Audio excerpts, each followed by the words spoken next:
Hello there, Internet. It's Victor, the Action Teacher. My name is Victor. I am the Action Teacher on the Internet. One of my students asked the question, how do you say, Florida wa watashi ga itte mitai kuni no hitotsu desu? And she answered, Florida is one of the countries that I'd like to visit. Now you could also say Florida is one of the countries that I'd like to go, or Florida is one of the countries that I'd like to go to. But the problem here, the mistake is that you cannot say country, because Florida is not a country. So that's bad. Let's not use country.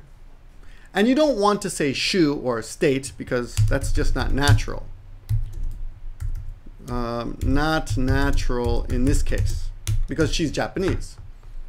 Just place is okay. So Florida is one of the places that I'd like to go, or I say visit is better. Florida is one of the places that I'd like to visit. But in more natural English, Florida is the shugo. In this case, I change it to I. I is the shugo. The subject should be I. I'd like to go to Florida. And a little more natural, I'd like to go to Florida someday. I'd like to go to Florida someday. You could use visit, but in that case, I'd like to visit Florida someday.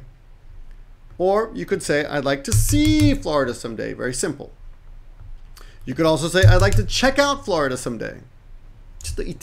Check it out. I want to check out Florida someday. A little more casual. I'd like to go sightseeing in Florida someday. That's okay too. Or I'd like to go to Florida and see the sights someday. See the sights is kankou basho o mitte mitai ne. I'd like to see the sights someday. Thank you for your question. If you have a question, please send it to action@k3.dion.ne.jp and I might make a video for you. If you're interested in more of my lessons, please check the description below. But until next time, study hard.